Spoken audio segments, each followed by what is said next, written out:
할렐루야. 잘 지내셨죠? 우리 옆에 분하고 인사하겠습니다. 예배하는 것이 기쁨입니다. 함께 인사하겠습니다. 네. 여러분 예배 드리는 거 정말 기쁘세요? 혹시 이제 황금 연휴가 시작되었는데 빨리 예배를 마쳐야지 우리가 그 황금 연휴에 이제 들어갈 수 있다. 이 생각으로 마음이 이제 저기 연휴를 따라가고 있는 건 아니시겠죠? 네. 오늘 드리는 이 예배는 하나님께 드려질 가장 귀중한 예배입니다. 여러분 기억하시고 우리의 마음이 지금 혹시 나누어져 있다면 우리의 마음을 하나님 앞에 고백하시고 또 우리의 마음이 온 마음이 주님 앞에 향할 수 있도록 여러분 기도하시고 주님 앞에 드렸으면 좋겠습니다. 우리 이제 매일 성경 요한복음이 다 끝나가고 이제 그 한 주간을 시편을 가지고 우리가 말씀을 묵상했습니다. 참 하나님이 주시는 이 말씀이 참 너무나 아름답고 좋은 말씀인 것 같습니다. 우리가 시편 말씀을 통해서 하나님의 은혜, 하나님께서 주신 은혜를 잘 또 받는 시간이 되었으면 좋겠습니다. 오늘 하나님께서 우리에게 주신 84편 이 시편은 고라 자손의 시로 우리에게 알려진 시편입니다. 여러분 고라 자손이 누군지 기억하시죠? 우리 민수기를 이제 지나왔으니까 고라는 레위의 증손자입니다. 증손자로서 우리가 민수기의 16장에 보면 모세와 아론에게 대하여 반역을 도모했다가 죽은 사람입니다. 하지만 또 그 자손들은 다윗에게 성의 문을 지키는 그 임무를 맡기도 한 사람들이었습니다. 오늘 고라가 쓴 이 시편을 보면 간략하게 내용을 살펴보면 이렇습니다. 처음 나오는 내용이 이렇습니다. 첫 부분에는 주의 장막이 어떻게 그렇게 아름답습니까? 내 영혼이 주의 궁전을 사모합니다. 이렇게 그 하나님의 전을 향한 사모를 나타내고 있고 또 마지막에 가서는 주의 장막의 하루가 다른 날의 첫날을 사는 것보다 더 좋습니다. 라는 고백을 하고 있습니다. 이런 고백만 보아도 이 노래가 어떤 것을 노래하고 있는지 우리는 알 수 있을 것입니다. 바로 하나님께서 거하시는 그 성전을 향한 그 사랑, 그리고 갈망, 애정을 오늘 시를 통해서 시편 기자는 노래하고 있습니다. 오늘 아마 시편 기자는 그 성전으로 가고 싶지만 갈 수 없었던 그런 상황 가운데 있었던 것 같습니다. 오늘 말씀에 보면 그 성전으로 가는 그 길, 그 순례자들의 복이 있다라는 말씀들을 고백하기도 합니다. 성서시대에는 우리가 잘 알듯이 이스라엘 남자들은 1년에 3번씩 의무적으로 하나님의 성전, 그 성전을 방문하는 것이 의무였습니다. 우리가 잘 알듯이 6월절, 77절, 그리고 초막절에 하나님의 성전을 방문했습니다. 사람들이 이 북쪽 지방, 갈릴리 지방에서 여호와의 성전을 방문하는 순례자들은 여리고에 다다랐을 때는 하나님께서 그들에게 주신 그 시편의 노래를 가지고 성전에 올라가는 노래라는 그 시편 120편에서 134편의 노래를 가지고 그 노래를 부르며 하나님 앞으로 나아갔다라고 합니다. 그 절기 때에 제사장들이 순례자들을 모으면서 이렇게 얘기합니다. 너희는 일어나서 시온으로 올라가서 우리 하나님께 나아가자라고 사람들을 권하고 불러 모읍니다. 그때 사람들이 우리가 시온으로 나아가자라는 이 얘기만 들어도 사람들은 이 시온으로 나아가자라는 이야기만 들었을 때도 그 사람들은 그 하나님의 임재가 있는, 하나님과의 만남이 있는 그 성전을 생각하며 벅찬 감동과 흥분에 빠지기도 했다라고 합니다. 그들에게는 성전을 방문하는 것이 그들이 택한 백성으로 의미이기도 했지만 그들에게는 그들의 삶의 이유였고 그들의 삶의 기쁨이기도 했던 것 같습니다. 지금 유대인들의 생각에도 예루살렘은 전 세계의 중심이다라고 생각하고 있다라고 합니다. 왜냐하면 바로 예루살렘이 그 전 세계의 중심인 까닭은 그곳에 하나님의 성전이 있는 곳이기 때문이다라는 말을 하더라고요. 이런 말이 있습니다. 세계의 중심은 이스라엘이다. 이스라엘의 중심은 예루살렘이다. 예루살렘의 중심은 성전이다. 성전의 중심은 지성소다. 지성소의 중심은 법궤다. 그리고 법궤의 중심은 십계명이다. 이것은 그들이 이스라엘이 자신들의 민족이 우월하다라는 것들을 나타내는 것으로 볼 수도 있지만 단지 그렇게만 볼 수 없는 것은 그들에게는 성경적으로 그들이 정말 예루살렘이 그곳에 성전이 있는 것이, 그래서 이스라엘이 세계의 중심인 그것들이 근거가 있다라는 것입니다. 우리가 잘 알듯이 이사야 2장 3절의 말씀에 보면 오라 우리가 여호와의 산에 오르며 야곱의 하나님의 전에 이르자 라고 말하면서 우리가 그 길로 행하자. 율법이 시온에서부터 나올 것이요 여호와의 말씀이 예루살렘부터 나올 것임이니라 라고 말씀했습니다. 그들이 이스라엘이 그 예루살렘을 세상의 중심으로 생각하는 것은 그냥 자신들이 택한 백성이기 때문인 것이 아니라 성경에서 말하고 있듯이 그 율법이 그리고 여호와의 말씀이 나오는 곳, 그곳이 바로 예루살렘이기 때문입니다. 그래서 그들은 예루살렘을 그 세상의 중심으로 생각하고 여겼습니다. 오늘 동일하게 시편 기자도 그러한 마음으로, 또 성전을 갈망하는 마음으로, 사모하는 마음으로 오늘 이렇게 고백하고 있습니다. 5절 말씀을 우리 함께 한번 봤으면 좋겠는데요. 5절 말씀 우리 함께 한번 읽어볼까요? 시작. 주께 힘을 얻고 그 마음에 시온에 데려가 있는 자는 복이 있나이다. 아멘. 그 마음에 대로와 같은 마음, 시온의 대로와 같은 마음이 있는 사람, 그러니까 성전을 향한, 예루살렘을 향한 하나님의 임재와 만남을 향한 그 마음이 있는 자는 복이 있다라고 시편 기자는 오늘 이야기하고 있습니다. 그것은 단지 그들이 우월적인 그런 생각을 가진 것이 아니라 그곳이 하나님의 말씀이 나오는 것이고 자신들의 생명이 있는 곳이고 그것이 하나님과 만나는 곳이기 때문입니다. 그래서 오늘 시편 기자는 그 성전을 향한 마음을, 그 갈급한 마음으로 오늘 이렇게 그 성전을 향해 노래하고 있습니다. 그들의 생명이 그곳으로부터 나오는 것임을 그들이 알았기 때문에 그들의 마음은, 그들의 중심은 그 예루살렘 성전을 향해 있었다라는 것입니다. 오늘 우리의 삶을 한번, 우리의 마음을 한번 돌아봅시다.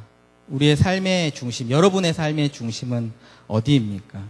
그리고 우리의 마음이, 우리의 삶이 향해 있는 것, 우리의 삶이 갈급해 있는 것은 무엇입니까? 한번 오늘 여러분의 마음, 그리고 나의 마음을 한번 살펴보십시오. 여러분, 우리의 마음은 지금 어디를 향해 있습니까? 이런 질문을 할 수 있을 것 같습니다. 왜 예배를 드려야 합니까, 여러분? 왜 우리가 교회로 모여야 합니까? 우리가 이 질문을 제대로 답하지 못한다면 우리가 다시 우리의 모습을 돌아보아야 할 것입니다.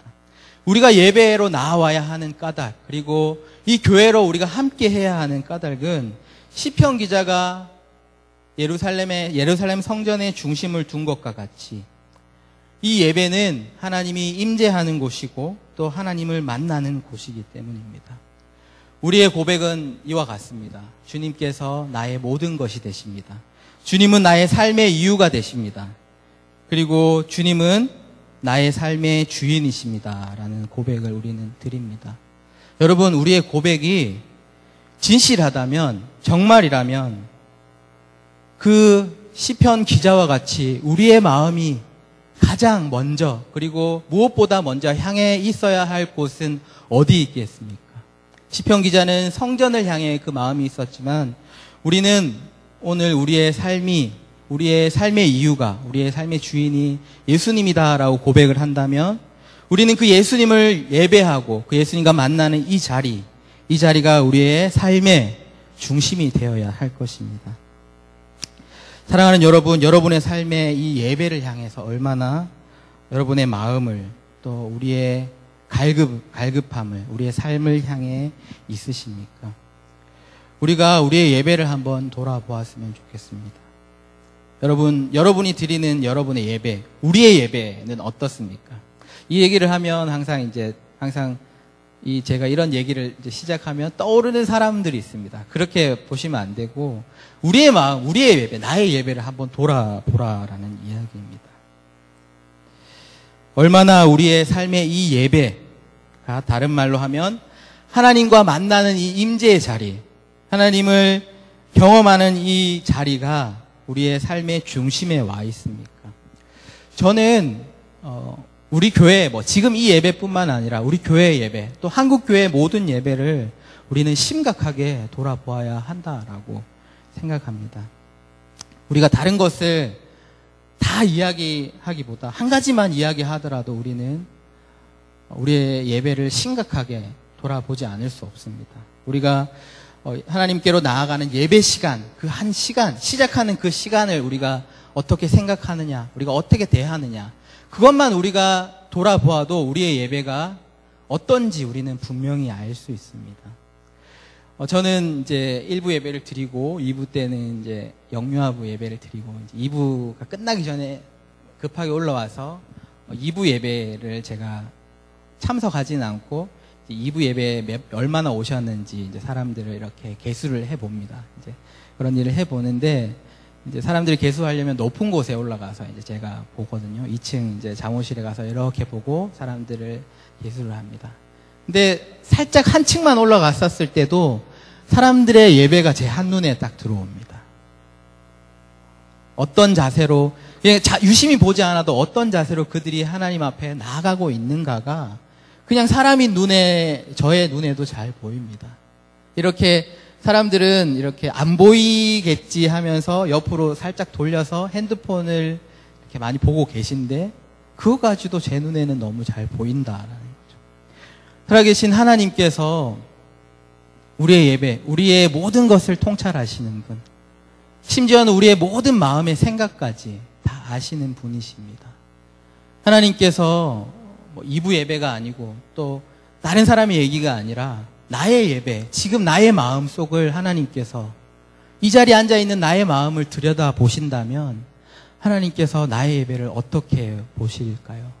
여러분 한번 생각해 보셨습니까? 제가 선교할 때 말레이시아라는 곳을 가게 됐습니다. 이제 말레이시아 수도 쿠알라룸푸르를 둘러볼 수 있는 일이 있어서 쿠알라룸푸르를 둘러보았는데 말레이시아는 이슬람 국가입니다. 그래서 쿠알라룸푸르 중심에 가니까 가장 오래된 사원이 있었습니다. 그냥 그것은 이슬람 사원, 아마 이제 우리가 얘기하는 모스크였던 것 같습니다. 이제 관광객들이 많이 오기 때문에 그곳은 이제 관광객들도 그곳을 둘러볼 수 있는 곳이었습니다. 저희도 그곳을 둘러보러 이제 들어갔습니다. 제가 이제 가장 오래된 사원이었습니다. 이제 가장 오래된 사원을 이렇게 다른 모스크와 다르게 중간에 예배처가 있고 이렇게 주위로 쫙 둘러볼 수 있는 그런 곳이었는데 그 주위를 둘러보면서 저에게 너무나 충격적인 장면을 제가 보았습니다. 그 충격적인 장면은 뭔가 정말 충격적인 그런 것이 아니라 그 사람들이 그 모스크 안에서 기도하는 모습, 그 모습을 보고 제가 참 많은 충격을 받았습니다. 아직도 지금도 그들이 기도하는 모습이 제 눈에 선하다라는 것이죠. 왜냐하면 그들이 기도하는 그 모습, 그 동작 하나하나가 얼마나 정성스럽게 그들이 기도를 하고 있었는지 그냥 옆에서 지나가면서 쳐다보는 제가 다 숙연해지고 제 마음에 너무나 깊은 울림이 있을 정도의 그런 기도를 그들이 하고 있었다라는 것이죠. 그 모습을 보면서 나의 예배를 제가 돌아보게 되었습니다. 나는 언제 저렇게 하나님 앞에 저렇게 모든 동작 하나하나를 정성스럽게 하나님 앞에 예배 드렸던 적이 있었던가. 저들은 지금 진짜가 아닌 그들의 신에, 가짜의 신에게도 저렇게 정성스럽게 갈급한 마음으로 예배로 나아가고 있는데 나는 언제 저렇게 저 모습으로 하나님 앞에 예배를 드렸던가라는 생각이 내 마음에 왔습니다. 하나님께서 동일한 이야기입니다. 하나님께서 내 마음을 다 알고 계실 텐데 나의 모습뿐만 아니라 하나님께서 나의 생각도 다 알고 계셨을 텐데 하나님께서 나의 예배를 보셨을 때 내가 저 사람들의 예배를 보면서 숙연해진 것처럼 하나님이 나의 예배를 보셨을 때 하나님 눈에는 나의 예배의 모습은 어떤 모습일까라는 생각이 들었습니다. 예배의 형식이라는 것, 그들이 간절한 마음으로 정성스럽게 예배를 드렸는데 예배의 형식이 사실은 중요한 것은 아닙니다. 그죠? 하지만 우리의 중심에 성전을 향한 또 하나님을 향한 진실한 마음 그리고 온전한 마음만 있다면 그런 예배의 형식은 하나님이 우리의 예배 형식이 어떠하든지 우리의 마음이 온전하다면 하나님께서 그 예배를 기뻐 받으실 것입니다. 하지만 우리의 자세는 이미 우리의 모든 생각과 우리의 마음의 중심까지도 담고 있다라는 생각을 할 수 있을 것 같습니다. 여러분, 이제 우리가 이제 열왕기 사항을 이제 내일부터 묵상을 시작하게 됩니다. 이스라엘의 왕들에 대한 이야기를 이제 다윗 이야기를 지나서 솔로몬 이야기로 넘어가는 가운데 있습니다. 우리는 그 이스라엘의 세 왕에 대한 비교에 대한 이야기를 아마 많이 들어보셨을 겁니다. 초대 왕인 사울과 다윗 그리고 솔로몬 왕까지의 이야기를 들어보셨을 텐데 여러분 하나님이 기뻐하셨던 왕, 이 세 왕 중에 하나님께서 기뻐하셨던 왕이 누구입니까? 우리는 뭐 이야기하지 않아도 하나님의 마음에 합한 자라고 했던 다윗이 그 사람이었다라는 것을 우리는 압니다. 왜일까요?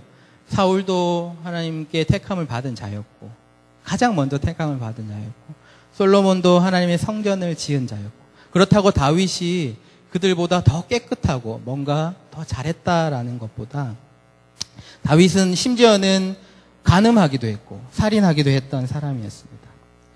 저는 이 세 왕의 차이를 이렇게 말하는 것을 이야기를 들었습니다. 말씀을 들었는데요. 그 마음에 하나님께서 다윗 왕을 가장 마음에 합하게 여겼던 것은 그들이 가졌던 마음의 차이였다라는 이야기를 들었습니다. 사울 왕은 하나님께서 가장 먼저 택하신 왕이긴 했지만 그의 마음에는 하나님을 향한 마음이 전혀 없었다라고 이야기를 했습니다. 전혀 없었다는 거죠. 노마음 전혀 없었다라는 것이고요. 솔로몬도 우리가 생각하기에는 하나님의 전을 건축하고 하나님 앞에 예배드리고 여러 가지로 좋은 왕이었지만 사실 그의 결말은 좋지 못했습니다. 왜냐하면 그의 마음은 하나님을 향한 마음과 세상을 향한 그 마음 가운데에 있었기 때문입니다. 사울의 마음이 없던 마음이었다면 이 솔로몬의 마음은 절반의 마음, 하나님을 향한 절반의 마음을 가진 사람이었다라고 이야기합니다. 하지만 다윗은 실수하기도 했고 부족하기도 한 사람이었지만 다윗의 마음은 하나님을 향해 온 마음을 향해 있었던 사람이었기 때문에 하나님께서 그를 향해서 하나님의 마음에 합한 사람이다라는 평가를 주셨다라는 거죠. 하나님을 향해 있는 온 마음, 그 마음이 다윗의 마음이었다라는 것입니다. 다윗은 항상 그가 부족할 때도 또 힘들 때도 또 그가 번성할 때도 하나님을 향한 그 예배 가운데 그의 온 마음을 다해 하나님을 항상 예배하고 찬양했던 것을 우리는 이 시편을 통해서 또 그 말씀을 통해서 우리는 볼 수 있었습니다. 여러분 우리의 마음이 이 세 왕의 마음 중에 어떤 마음입니까? 오늘 우리가 이 예배 가운데 지금 나아가고 있지만 여러분의 그 모든 온전한 마음을 하나님 앞에 가지고 나아가고 있습니까? 아니면 지금 우리가 세상 가운데 이 예배 이후에 또 우리가 나아가야 할 그 상황 가운데 우리의 마음을 혹시나 빼앗기고 그것에 마음을 두고 있지는 않습니까?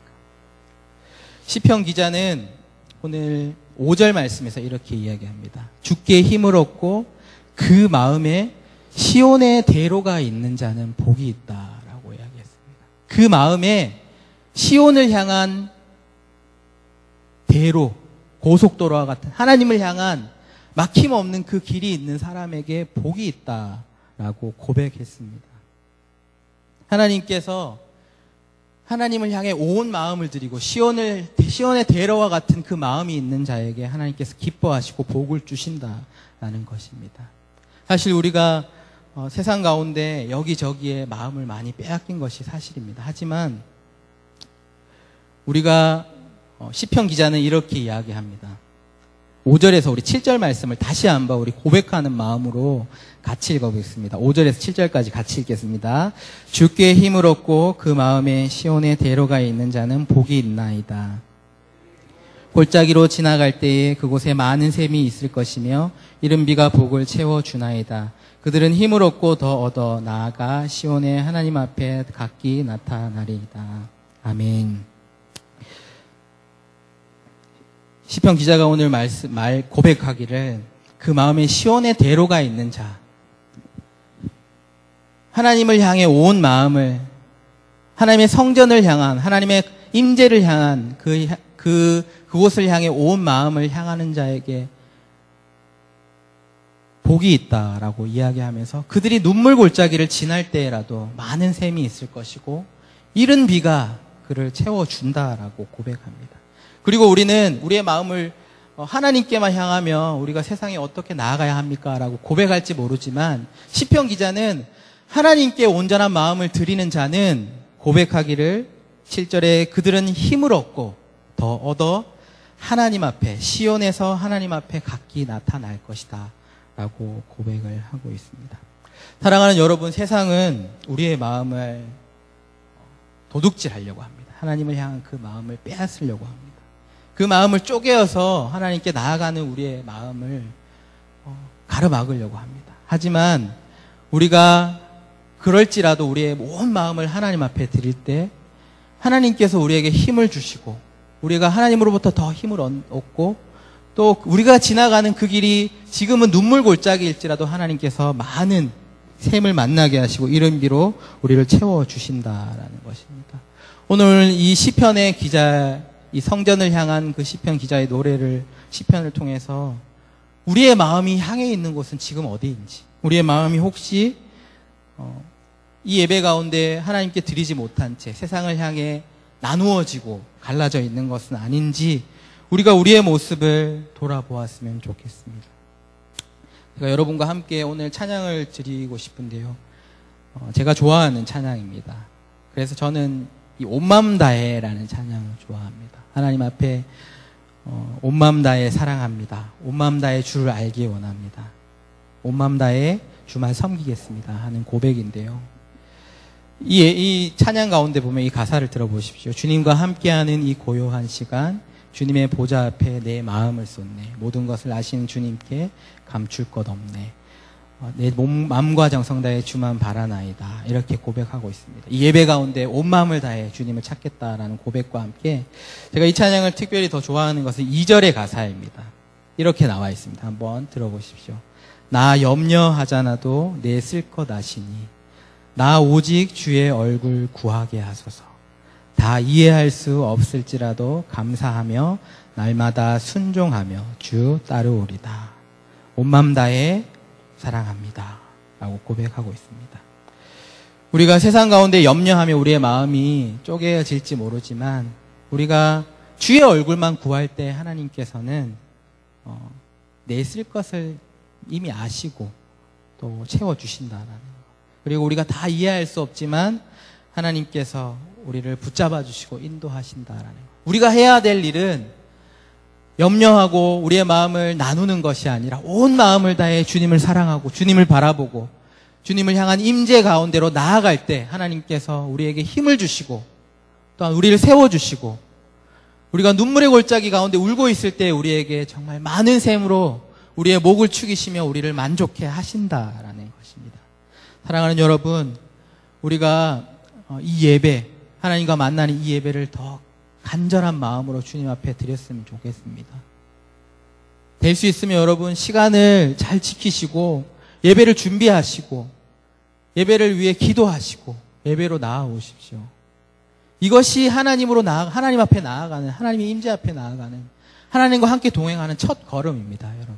이것들을 너무나 우리가 소중하게 여기며 여기서부터 우리의 삶의 생명이 시작된다라는 그런 마음으로 온 마음을 하나님 앞에 드리는 저와 여러분들의 삶이 되기를 주님의 이름으로 간절히 축원드립니다.